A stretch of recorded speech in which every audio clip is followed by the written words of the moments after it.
یہ تو آخر ہونا ہی تھا، یہ تو آخر ہونا ہی تھا، چاہت ہی کچھ ایسی تھی، یہ تو آخر ہونا ہی تھا، چاہت ہی کچھ ایسی تھی۔ اکبر و اصغر اور یہ غازی دین پہ وارے ہنس ہنس کے، اکبر و اصغر اور یہ غازی دین پہ وارے ہنس ہنس کے،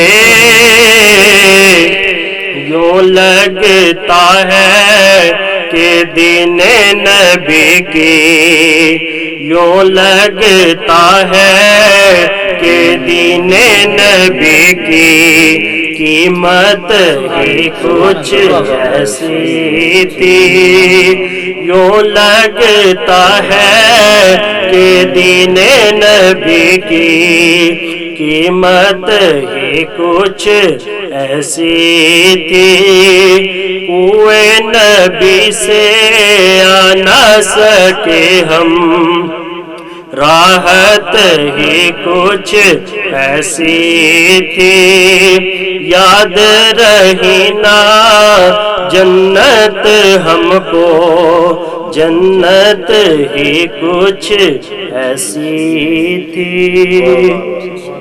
جی تو ناظرین، آپ سن رہے تھے قاری محمد لقمان حسن اشرفی صاحب کو، جو کہ بہت ہی پیارے انداز کے اندر بارگاہ رسالت مآب صلی اللہ علیہ وسلم میں اپنی حاضری کو پیش کر رہے تھے۔ سن کر بڑی دل کو تسکین حاصل ہوئی۔ تو ناظرین، چہرے کھلے کھلے ہیں، چہرے کھلے کھلے ہیں، روشن ہے سب کا سینہ۔ حضرت کیا کہنے، چہرے کھلے کھلے ہیں، روشن ہے سب کا سینہ، رب نے بنایا ایسا رمضان کا مہینہ، رب نے بنایا ایسا رمضان کا مہینہ، اور چاروں طرف بہاریں، چاروں طرف بہاریں، چاروں طرف بہاریں، اور گر گر میں رونقیں ہیں، چاروں طرف بہاریں، گر گر میں رونقیں ہیں، وقت تراوی دیکھو آباد مسجدیں ہیں، وقت تراوی دیکھو آباد مسجدیں ہیں، نعتیں پڑھو نبی کی کرو محفل شبینہ، نعتیں پڑھو نبی کی کرو محفل شبینہ۔ تو ناظرین، آج ہم آپ کے لیے لائے ہیں بہت ساری خوشخبریاں۔ سوشل میڈیا کا جو کردار اس لاک ڈاؤن کے دوران ہمیں بھی ظاہر ہے پروگرام سوشل میڈیا پر ہی کرنا پڑا، اور سوشل میڈیا کا جو کردار ہونا چاہیے تھا لاک ڈاؤن کے دوران اور رمضان المبارک کی اس پرنور سعادتوں کے اندر، وہ کیسا ہے اور کیسا ہونا چاہیے تھا۔ چونکہ جب سے رمضان سٹارٹ ہوا ہے تو پوری دنیا کے اندر جہاں جہاں پر بھی مسلمان ہیں تو سبھی یہ دعا کر رہے تھے کہ ہمیں امید ہے کہ یہ جو برکتوں والا مہینہ اللہ رب العزت نے ہمیں عطا کیا ہے، انشاءاللہ اس رمضان المبارک کے اندر اور یہ برکتوں والا عظیم مہینہ اس بیماری سے ہمیں نجات عطا فرمائے گا، اور اللہ رب رحمان رحیم کی رحمت اور عافیت کا پیغام لے کر آیا ہے۔ میری جن سے بات ہوئی حضرت، انہوں نے بھی یہ باتیں کی کہ تصور بھائی، مطلب کہ ایسی ایسی لوگوں نے پیشن گوئیاں پہلے کر رکھی تھی کہ ہم بھی، اور یہاں تک حضرت کے صوفیاء کرام بھی اس وقت یہی دعا کر رہے ہیں کہ اللہ رب العزت ہمیں اس بیماری، یہ جو کرونا وائرس جیسی بیماری پاکستان کے اندر بلکہ پوری دنیا کے اندر، آؤٹ آف کنٹری کے اندر، پوری دنیا کے اندر جہاں جہاں پہ مسلمان رہ رہے ہیں، مقیم ہیں، سبھی دعا کر رہے ہیں۔ تو اس حوالے سے جو مستند اداروں نے پروڈکٹ کیا ہے، اور انہوں نے پروڈکٹ کرنے کے بعد اپنی کیلکولیشن کے حساب سے اس نتیجے پر وہ پہنچے ہیں کہ یہ اس بیماری سے ہمیں کب تک چھٹکارا مل سکتا ہے اور اس بیماری سے ہمیں کب تک نجات ہو سکتی ہے. تو ناظرین کرام، اس حوالے سے ہم بات کرتے ہیں آج کے ہمارے مہمان ATI کے رہنما نوجوان قیادت جناب ارسلان خالد بٹ صاحب کے کہ ماشاءاللہ علامہ صاحب نے اس دوران لاک ڈاؤن کے دوران جو سلسلہ رمضان ٹرانسمیشن کا شروع کیا ہے، تو حضرت آپ کا اس کے بارے میں کیا خیال ہے محترم ارسلان خالد بٹ صاحب؟ بسم اللہ الرحمن الرحیم. الصلاۃ والسلام علیک یا رسول اللہ وعلی آلک وصحابک یا حبیب اللہ. سب سے پہلے تو میں تمام دوستوں کو خراج تحسین پیش کرتا ہوں جنہوں نے آج یہ پروگرام ارینج کیا. اور آپ مجھ سے پہلے بات کر رہے تھے سوشل میڈیا کے حوالے سے کہ ہمارے نزدیک سوشل میڈیا ایک بڑا نیگیٹو سا پلیٹ فارم ہے جس کو لوگ اپنے طریقے سے استعمال کرتے ہیں. مگر جہاں لوگ نیگیٹو استعمال کرتے ہیں اسی جگہ پہ قاری صاحب جیسے دوست، ہم جیسے آپ جیسے دوست جو اس پلیٹ فارم کو ایک اچھے طریقے سے استعمال کرنے کی صلاحیت رکھتے ہیں، اور آج اسی پلیٹ فارم کو آپ نے استعمال کرتے ہوئے آج یہ ٹرانسمیشن کا انتظام کیا. میں سمجھتا ہوں کہ اس دور میں پاکستان میں اور پوری دنیا میں کرونا وائرس نے پوری دنیا کو اپنی لپیٹ میں رکھا ہے. مگر اس دور میں اگر اس وبا سے آپ کو چھٹکارا مل سکتا ہے تو وہ اللہ اور اس کے رسول کے ذکر سے، اس کی خوشنودی حاصل کرنے سے ہی مل سکتا ہے. خوشنودی حاصل کرنے کے لیے آپ کے پاس یہ بڑا اچھا ایک مہینہ ہے ماہ رمضان کا. ماشاءاللہ ہماری ٹرانسمیشن کا نام بھی پیغام رمضان ہے، اور رمضان کا پیغام بھی کچھ ایسا ہی ہے. جس طرح سرکار دو عالم صلی اللہ علیہ وسلم کی صفتیں بیان کریں، اگر رب کائنات کی نعمتیں بیان کریں ہم نہیں کر سکتے. اسی طرح ہم رمضان مبارک کے جو فائدے ہیں بہت سارے ہیں، ہم وہ بیان نہیں کر سکتے. بڑی چھوٹا سا ایک فائدہ میں بتاتا ہوں آپ کو کہ اس رمضان کے مہینے میں مسجدیں ہر جگہ پہ آباد ہو جاتی ہیں. نماز فجر سے لے کر تراویح تک مساجدوں میں رش رہتا ہے. مجھے بڑا دکھ ہے، میں مذمت کرتا ہوں اس چیز کی کہ ہماری حکومت نے اس رمضان کے مہینے میں جو پابندیاں عائد کی ہوئی ہیں نماز کے دوران یا تراویح کے دوران، میں سمجھتا ہوں کہ ہونا یہ چاہیے تھا کہ وہ کہتے کہ آؤ جس نے کرونا سے بچنا ہے وہ مسجد میں چلا جائے. بے شک. مگر چونکہ ہمارے اوپر بھی لابی سسٹم چل رہا ہے، اور پاکستان کو بھی اس وقت انہوں نے جو غیر اسلامی جو قوتیں ہیں انہوں نے اپنی لپیٹ میں لے رکھا ہے. میں یہی دعا کروں گا اللہ رب العزت سے کہ اس رمضان کے مہینے میں ہمیں کرونا جیسی وبا سے بھی چھٹکارا ملے، اور قادیانی فتنے سے بھی اللہ رب العزت ہمیں چھٹکارا دلائے. اللہ تعالیٰ آپ کا ہم سب کا حامی ناصر ہو. جی تو ناظرین، ابھی آپ سن رہے تھے اور وہ آپ سے بات کر رہے تھے ارسلان خالد بٹ صاحب. آپ نے سوشل میڈیا کے حوالے سے بڑا اہم پیغام پہنچایا ہے. تو ابھی ہم یہاں پہ لیتے ہیں ایک چھوٹی سی بریک. کہیں مت جائیے گا، امید کرتا ہوں کہ آپ کہیں نہیں جائیں گے، رہیں گے ہمارے ساتھ.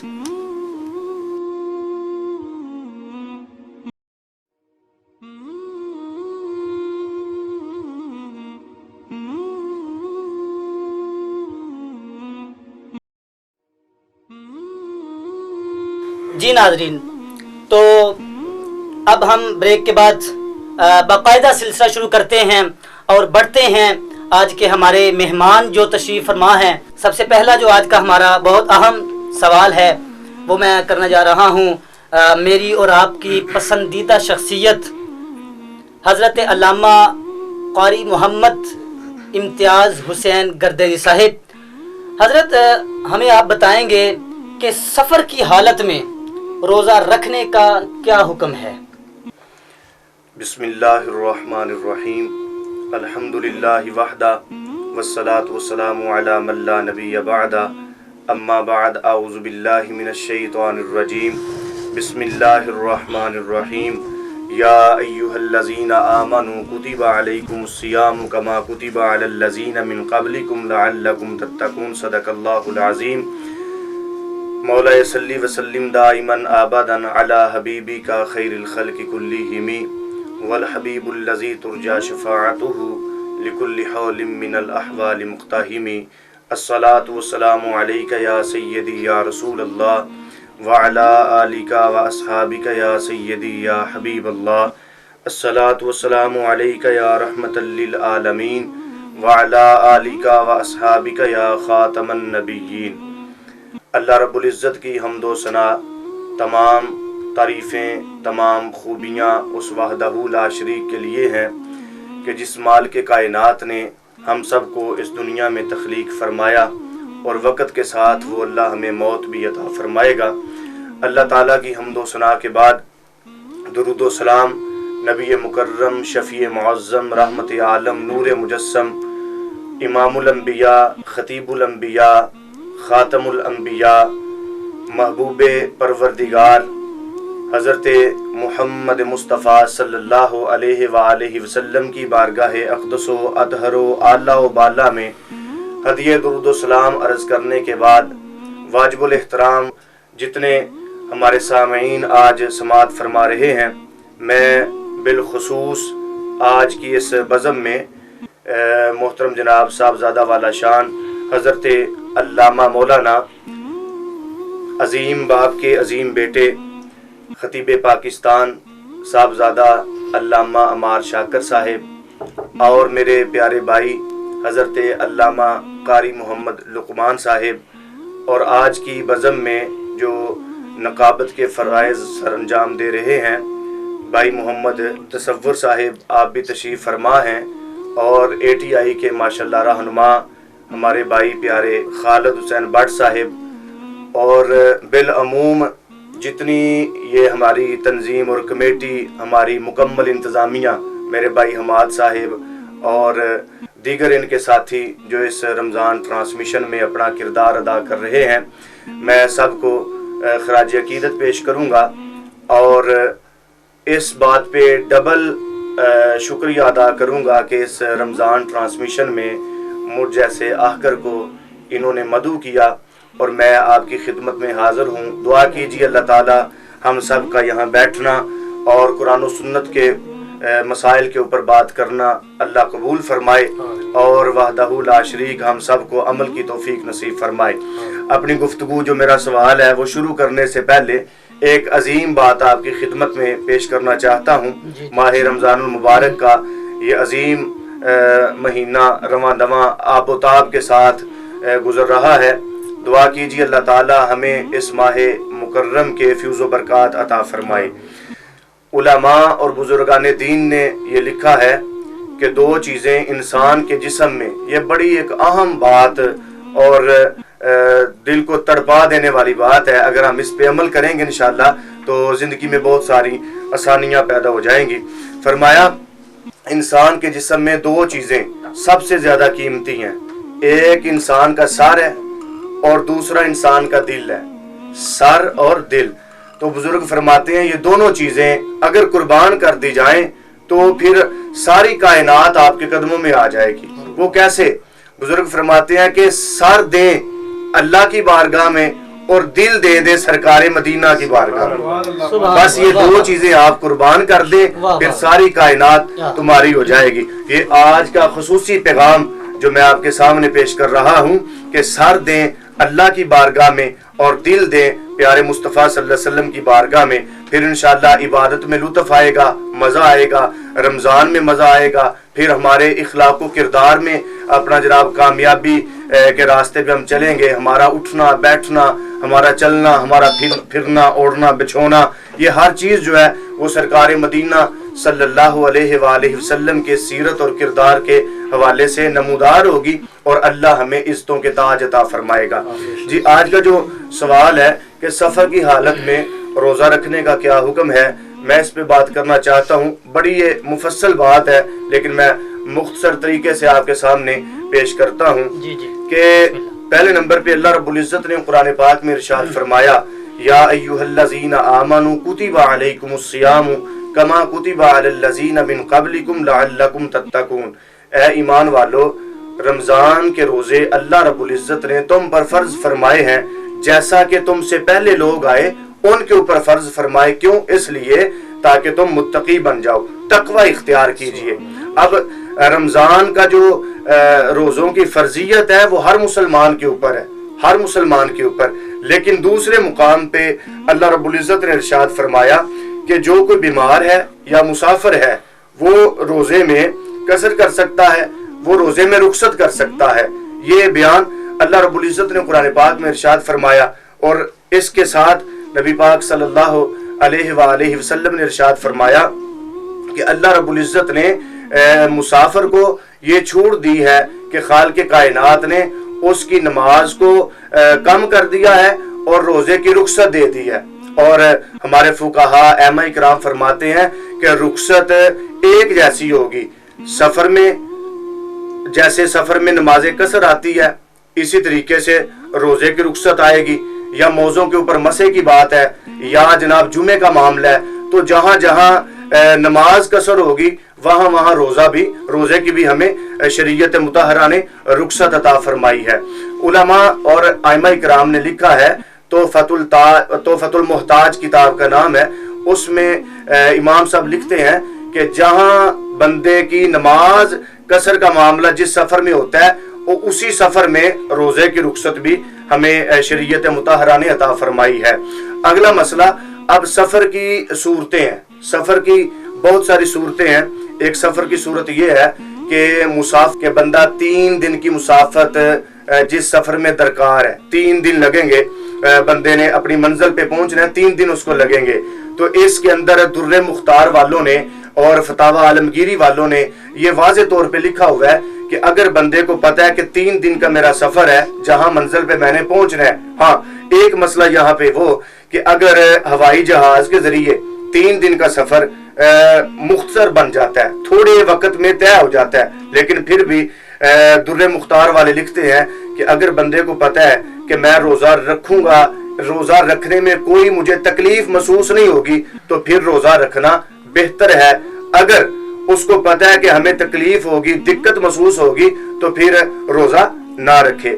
دوسرے نمبر پہ سفر کی دوسری جو کیفیت ہے اور صورت ہے وہ یہ ہے کہ ایک بندہ اپنے گھر سے آج اس نے سفر شروع کرنا ہے، آج وہ نکلے گا، اب وہ نیت کیا کرے گا؟ روزے کی۔ اگر وہ اپنے گھر سے آج سفر کرنے کے لیے نکلا ہے تو راستے میں جا کے اس نے اپنا روزہ توڑ دیا ہے، سفر پہ گیا ہے، پہلے اسے نہیں پتا تھا کہ میں نے سفر کرنا ہے، اچانک سفر کرنا پڑا، اب اس نے روزہ رکھا ہوا ہے، راستے میں گیا، اب اس نے راستے میں روزے کو ترک کر دیا، توڑ دیا۔ تو اب فتاوی عالمگیری میں لکھا ہے، در مختار، رد المختار، سب جو کتابیں ہیں فقہ کی، ان کے اندر یہ فتاوی لکھے ہیں کہ اب وہ کیا کرے گا؟ روزہ تو اس نے توڑ دیا ہے، اب اس کے اوپر کفارہ نہیں آئے گا، البتہ وہ گناہگار ضرور ہوگا، یہ کام وہ نہ کرے۔ دوسرا وہ مسافر ہے کہ جو اپنے گھر سے نکلتے وقت ہی روزہ توڑ دیتا ہے، اپنے گھر سے نکلتا ہے اور روزہ توڑ دیتا ہے۔ اب اس کا کیا حکم ہے؟ اس کا حکم یہ ہے کہ اس کے اوپر اب کفارہ بھی آئے گا اور یہ بندہ گناہگار بھی ہوگا۔ تیسرا وہ مسافر ہے کہ جو اپنے گھر سے نکلتا ہے سفر کرنے کے لیے، راستے میں جاتا ہے، اسے کوئی چیز وہ بھول جاتا ہے، واپس وہ چیز لینے کے لیے اپنے گھر میں آتا ہے، تو گھر میں آ کے اب اس نے روزے کو توڑ دیا ہے۔ اب اس کا کیا حکم ہے؟ اس کا وہی حکم ہے کہ اس کے اوپر بھی کفارہ آئے گا اور اس کے اوپر یہ گناہگار بھی ہوگا۔ اس لیے سفر کے اندر بہت ساری کیفیات ہیں، ٹول پلازے کا بھی معاملہ ہے، اس کے بعد اپنا ہوائی جہاز کا مسئلہ ہے، دیگر ٹرانسپورٹ کا مسئلہ ہے۔ مثال کہ اگر ہم سفر کرتے ہیں، ہم نے لاہور سے سفر کرنا ہے میر پور آزاد کشمیر، تو اب ہمارا سفر کہاں سے شروع ہوگا؟ جہاں سے ٹول پلازا شروع ہے، ٹول پلازا، وہاں سے حد سفر مقرر کی جائے گی۔ اگر ہم ہوائی جہاز میں سفر کر رہے ہیں تو پھر جہاں سے جہاز نکلا ہے آبادی سے، شہر سے، وہیں سے اس سفر کا آغاز شمار کیا جائے گا۔ تو اس لیے آگے علماء نے بڑی خوبصورت بات لکھی ہے کہ رخصت ہے روزے کے اندر، اس میں کوئی معاملہ نہیں، اگر بیمار ہے، اگر کسی کو جان کا خطرہ ہے یا مسافر ہے، رخصت ہے روزے کے اندر، وہ بعد میں روزے رکھے۔ لیکن بہترین حال علماء نے ہمیں یہ عطا فرمایا ہے کہ بہترین ہے کہ اگر اسے کوئی تکلیف نہیں ہوتی، کوئی ضرر پیش نہیں آتی، وہ روزہ ضرور رکھے۔ اس کی وجہ یہ ہے کہ ایک تو علماء کے اختلاف سے بچے گا، علماء کا جو اختلاف ہے اس کے اوپر فتوے لگیں گے وغیرہ، ایک تو وہ علماء کے اختلاف سے بچے گا، اور دوسری بات یہ ہے کہ ماہ رمضان کے جو ادب اور احترام ہے یہ ملحوظ خاطر رہے گا، وہ کوشش کرے کہ روزہ رکھے. بس اوقات اگر اس کی کوئی مجبوری ہے تو پھر رخصت شریعت نے ہمیں عطا فرمائی ہے تو پھر اس کے حساب سے وہ روزے کی رخصت اسے ملے گی. لیکن بہتر علماء نے یہ راستہ نکالا ہے کہ کوشش کرے، آج کل چونکہ سفر آسان ہے تو روزہ رکھے. جی تو علامہ صاحب یہاں پہ ایک بات بتا دیں کہ سفر کی مقدار کتنی ہونی چاہیے؟ بعض لوگ تھوڑا سا سفر کر دیتے ہیں، وہ کہتے ہیں جی ہم مسافر ہیں. جی تو اس کی مقدار کے بارے میں جی وہ سفر کی مقدار کے حوالے سے یہ ہے کہ جہاں تک نماز قصر ہوگی وہی سفر روزے میں شمار کیا جائے گا. مثال جو 92 کلومیٹر کا معاملہ ہے کہ 92 کلومیٹر تک ہم جا رہے ہیں، پہلی بات تو 3 دن کا سفر، جو در مختار کی میں نے بات کی ہے کہ 3 دن کا سفر مسافت ہو کہ 3 دن منزل پہ لگیں گے یا 3 دن کا سفر ہے. ایک تو مسئلہ یہ ہے. دوسرا جو تھوڑے سفر کم از کم سفر وہ یہ ہے کہ جہاں نماز قصر ہوگی وہاں روزے کی رخصت کی جاتی ہے. جی تو ناظرین، حضرت صاحب نے بڑے احسن انداز کے اندر، بڑے پیارے لہجے کے اندر ہمیں یہ بات سمجھائی کہ روزہ ہم کن صورتوں میں چھوڑ سکتے ہیں. پہلی بات تو یہ ہے کہ روزے کی چھوٹ تو بالکل قطعاً نہیں ہے. ٹھیک ہے، یہ بات تو ہم نے حضرت صاحب سے سن لی ہے. تو اب میں اس سلسلے کو مزید آگے بڑھاتے ہوئے آج کے پیغام رمضان ٹرانسمیشن کو مزید آگے لے کر چلتے ہیں ارسلان خالد بٹ کی طرف. آپ سے ہم پوچھیں گے کہ یہ ٹرانسمیشن کا جو آغاز ہے اور اس کا جب سے آغاز ہوا ہے تب سے لے کر اور انتہائے رمضان تک ایک ہی نام ہے، پیغام رمضان ٹرانسمیشن. تو یہ پیغام رمضان یہ رمضان ہمیں کیا پیغام دیتا ہے؟ جی بسم اللہ. سمپل پیغام ہے جو مجھے آپ نے پہلے بیان کیا ہے جی کہ تقوی کا پیغام دیتا ہے، پرہیزگاری کا پیغام دیتا ہے، برائیوں سے بچنے کا پیغام دیتا ہے. اور میں سمجھتا ہوں کہ چونکہ میں ایک نوجوان تنظیم سے وابستہ ہوں اور ہمارا اس رمضان میں یہ ہمارا ٹارگٹ رہتا ہے کہ ہم نوجوانوں کو گلی کے نکروں سے کٹروں کے ڈھکنوں سے اٹھا کرنا مساجدوں کی طرف لے کر جائیں تاکہ ان کا جو دل ہے وہ دین اسلام کی طرف راغب ہو، اس طرف ان کا دھیان جائے. اور نوجوان نسل میں جب تک ہم دینی تعلیمات کو اجاگر نہیں کریں گے، جب تک ہم نوجوانوں میں دینی تعلیمات کا شعور بیدار نہیں کریں گے، جب تک ان کے دلوں میں عشق رسول صلی اللہ علیہ وسلم کو اجاگر نہیں کریں گے، تب تک ان کا رجحان، ان کا ذہن دین اسلام کی طرف گامزن نہیں ہو سکتا. اس لیے ضروری ہے کہ نوجوانوں میں عشق رسول کو بیدار کیا جائے. اور رمضان کا ہمیں یہی پیغام ملتا ہے کہ ہم جتنا بھی اپنے دینی تعلیمات کو سمجھ سکیں، دین کو سمجھ سکیں، تقوی کر سکیں، پرہیزگاری کر سکیں. رمضان کا یہی پیغام ہے کہ ہمیں اپنے آپ کو پکیزہ رکھنا چاہیے اور اس کو تقوی کے ساتھ گزارنا چاہیے تاکہ اس کے بعد بھی ہماری زندگی جو ہے نارمل دنوں میں بھی ہم تقوی کے ساتھ گزار سکیں. جی ناظرین، تو آپ نے دیکھا بھی اور آپ نے سنا، ارسلان خالد بٹ صاحب نے بڑے پیارے انداز کے اندر ہمیں بیان کیا. رزق دیتے ہیں، مال دیتے ہیں، حسرت دل نکال دیتے ہیں. حضرت رزق دیتے ہیں، مال دیتے ہیں، حسرت دل نکال دیتے ہیں. میں بھلا کسی سے کیوں مانگوں، مجھے تو زہرا کے لا دیتے ہیں. تو اس سے قبل کہ ہم مزید ٹرانسمیشن کو آگے لے کر چلے، یہاں پہ لیتے ہیں ایک چھوٹا سا وقفہ، چھوٹی سی بریک. لوٹتے ہیں بہت جلد اس وقفے کے بعد. بہت شکریہ.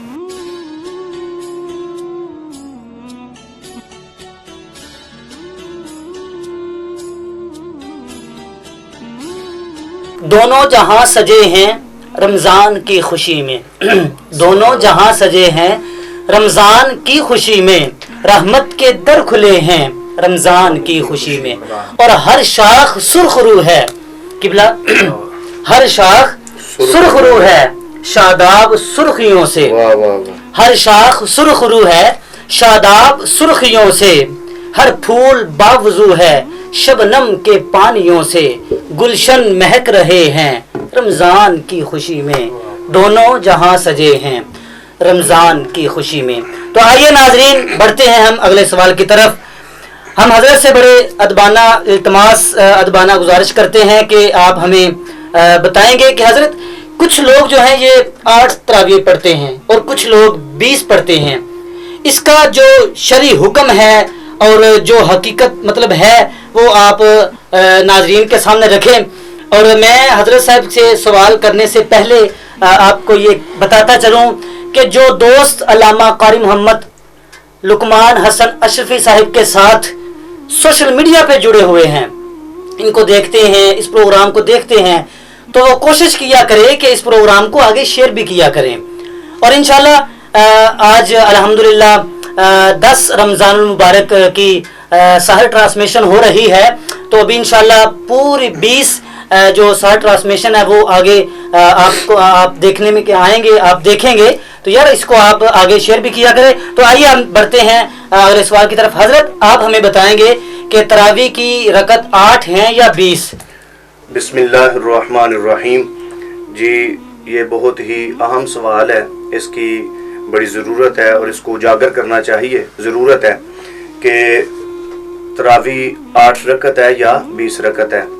اس میں کچھ لوگ 8 پڑھتے ہیں اور کچھ 20 پڑھتے ہیں، لیکن اکثر جمہور اور علماء کا موقف یہ ہے کہ تراویح 20 رکعت ہے، جو سنت رسول اللہ بھی ہے، سنت صحابہ اکرام بھی ہے اور علماء کا اس پہ اجماع بھی ہے. کیونکہ مسئلہ کوئی بھی ہے، اگر اس کو ہم قرآن و سنت سے دیکھیں گے تو پھر وہ حل ہوگا. اگر ہم ضد کی بنا پہ فیصلہ کریں گے تو پھر میرا خیال ہے کہ انتشار کے علاوہ ہمیں کوئی چیز نہیں ملے گی. تو جماعت اہل سنت جو ہے وہ دنیا میں واحد ایسی جماعت ہے کہ جو کوئی مسئلہ بھی پیش کرے تو افہام و تفہیم سے اور قرآن و سنت سے پیش کرنے کی کوشش کرتی ہے. تو آج ہم اس مسئلے پہ یہ بحث کرتے ہیں. میں اپنے دلائل پیش کروں گا اس معاملے کے اندر. تراویح 8 رکعت نہیں، تراویح 20 رکعت ہے. جی اس کا معاملہ یہ کہ سب سے پہلے ہم دیکھیں گے سرکار دو عالم صلی اللہ علیہ وآلہ وسلم کے حوالے سے. نبی پاک صلی اللہ علیہ وآلہ وسلم نے تراویح جب بھی پڑھی ہے تو 20 رکعت پڑھی ہے. احادیث کی کتابیں گواہ ہیں کہ 20 رکعت تراویح آپ نے ادا کی ہے. بعض کتابوں میں آیا کہ آپ نے صرف 3 دن تراویح پڑھی.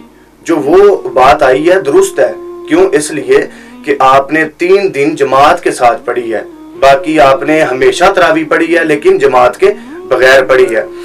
اور صحابہ کرام فرماتے ہیں کہ جب بھی پڑھی ہے آپ نے 20 رکعت نماز تراویح کو ادا کیا ہے. اس کے اندر ہمیں یہ بات ملتی ہے کہ رسول اللہ صلی اللہ علیہ وآلہ وسلم نے 20 رکعت نماز تراویح ادا کی اور 3 دن آپ نے جماعت کے ساتھ پڑھی. اور یہ سنت مؤکدہ علی العین ہے.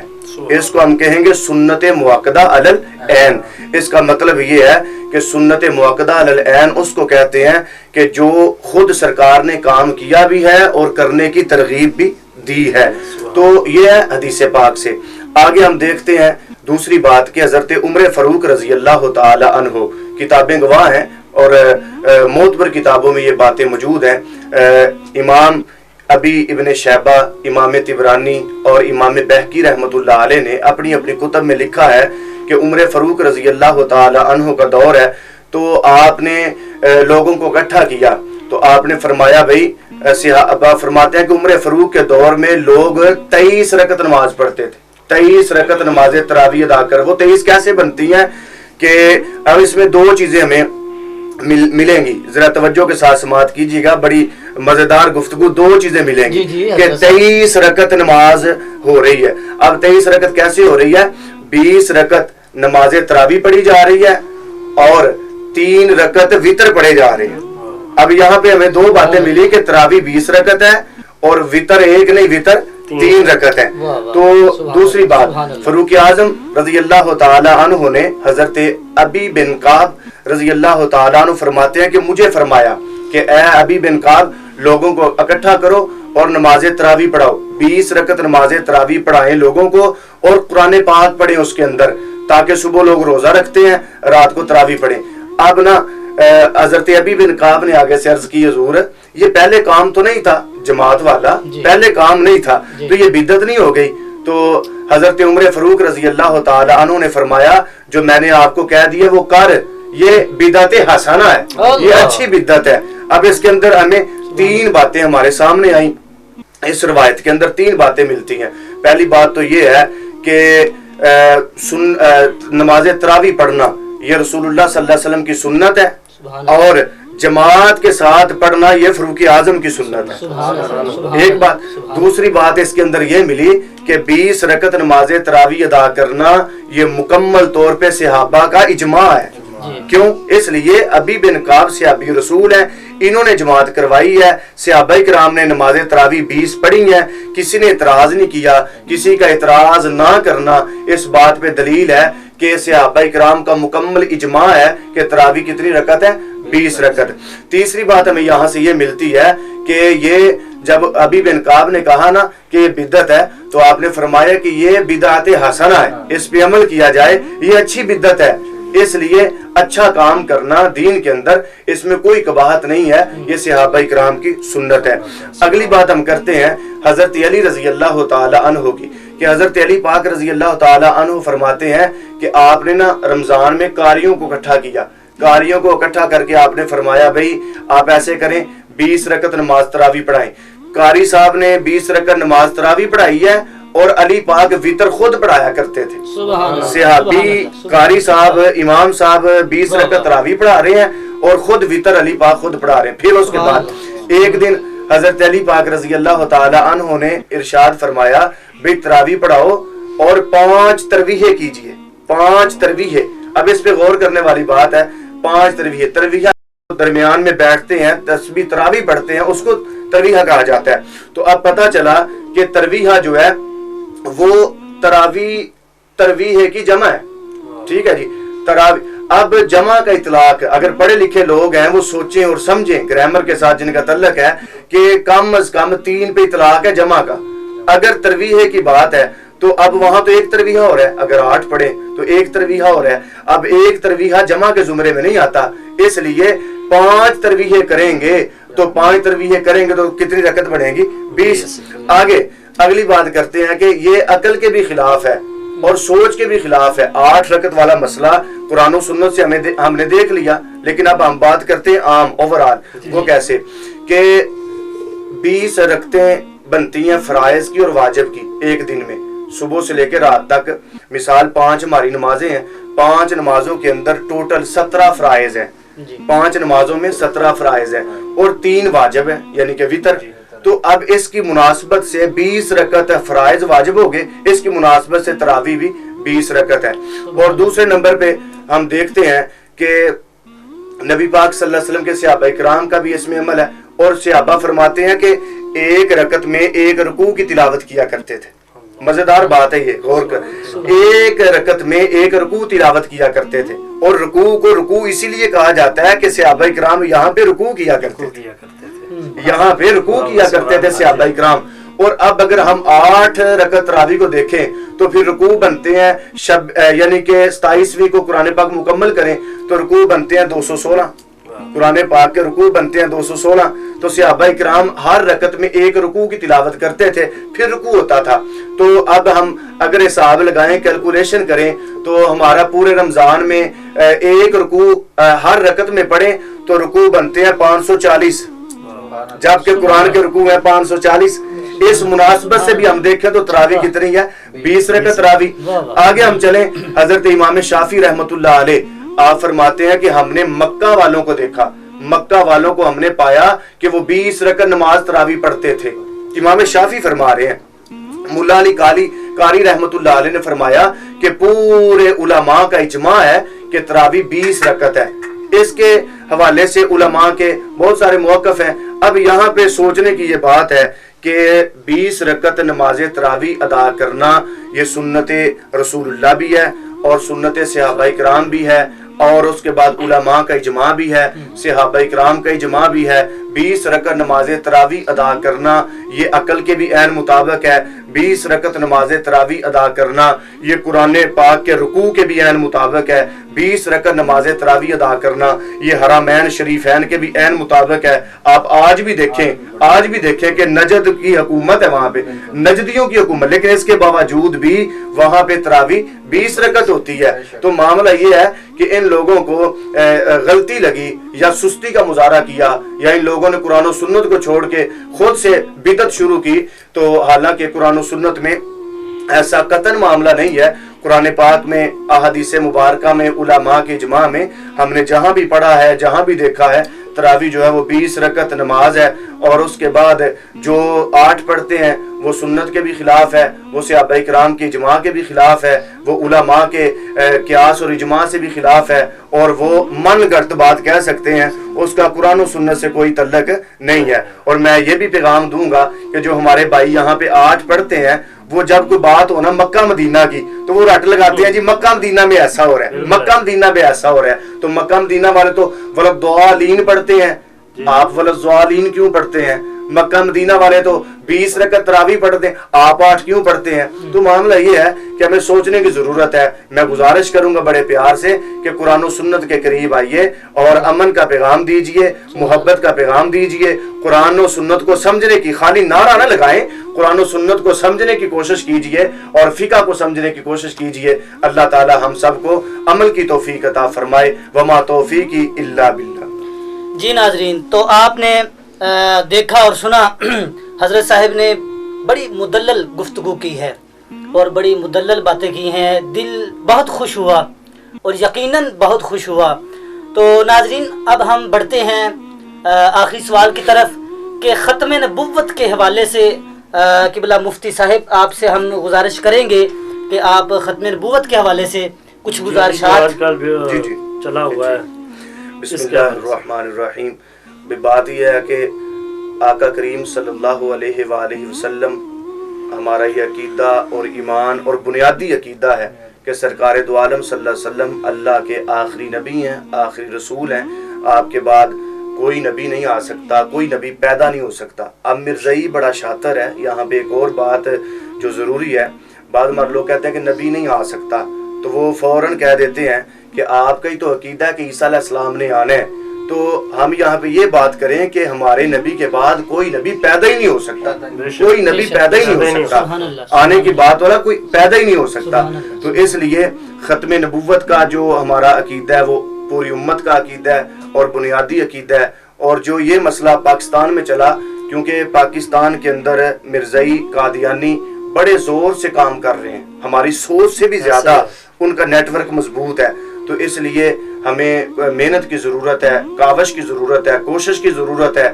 لیکن حکمران بالا کو بھی یہ ہم پیغام دیں گے، عرض کریں گے کہ آپ بھی ہوش کے ناخن لیں۔ یہ پاکستان اسلامی جمہوریہ پاکستان ہے، یہاں پہ اسلام کا قانون چلے گا، یہاں پہ شریعت مطہرہ کا قانون چلے گا۔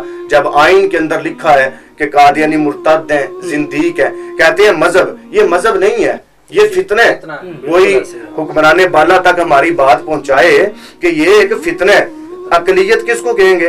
اقلیت، دیکھیں پاکستان میں عیسائی اقلیت ہے تو ہم مانتے ہیں کہ وہ اقلیت ہیں، ان کو ان کے حقوق دیے جائیں، اور وہ خود بھی اپنے آپ کو عیسائی کہتے ہیں، ہندو ہیں، سکھ ہیں، کراچی میں ہندو ہیں، لیکن ان کو وہ خود کہتے ہیں ہم ہندو ہیں، تو اقلیت ہیں، ان کو ان کے حقوق ملتے ہیں۔ لیکن یہ ایک ایسی نسل ہے، یہ ایسا ایک گند ہے، ایسا یہ فتنہ ہے کہ آئین اور قانون کی روح سے یہ مرتد ہیں، زندیق ہیں، کافر ہیں، لیکن خود کو یہ کافر شمار نہیں کرتے، تو ان کو اقلیت کیسے قرار دیا جائے گا؟ ہم وزیر اعظم پاکستان کو بھی یہ عرض کریں گے کہ پہلے یہ اعلامیہ جاری کریں، ایک اعلامیہ مشترکہ قادیانی لابی جاری کرے کہ بھئی ہم غیر مسلم ہیں، ہمارا اسلام سے کوئی تعلق نہیں ہے، اس کے بعد جو اقلیت کے حق ہیں وہ ان کو دیے جائیں۔ باقی الحمدللہ ختم نبوت پہ جس نے بھی ڈاکہ ڈالا ہے وہ ان کی نسلیں بھی اللہ نے تباہ فرما دی ہیں۔ یہ ختم نبوت کا ایک ایسا مسئلہ ہے کہ جس کے اندر صحابہ اکرام نے قربانیاں دی ہیں، علماء نے قربانیاں دی ہیں، ائمہ اکرام نے قربانیاں دی ہیں، اور مجتہدین نے قربانیاں دی ہیں۔ علماء اہل سنت نے ہمارے سامنے، مولانا عبدالستار خان نیازی کا کردار ہمارے سامنے ہے، الشاہ احمد نورانی صدیقی رحمۃ اللہ علیہ کا کردار ہمارے سامنے ہے، اور حضرت کفایت اللہ کافی کا کردار ہمارے سامنے ہے، پیر سید محمد اجمل علی شاہ صاحب گیلانی رحمۃ اللہ علیہ آپ کا کردار ہمارے سامنے ہے، پیر سید مہری علی شاہ رحمۃ اللہ علیہ آپ کا کردار ہمارے سامنے ہے، اور اسی طریقے سے ہم اوپر چلتے جائیں تو حضرت مجاہد ختم نبوت، اول مجاہد ختم نبوت حضرت سیدنا ابوبکر صدیق رضی اللہ تعالیٰ عنہ، تو الحمدللہ ہم جو مکمل اہل سنت و جماعت اسی مشن کے اوپر گامزن ہے کہ انشاءاللہ قیامت آ سکتی ہے، سورج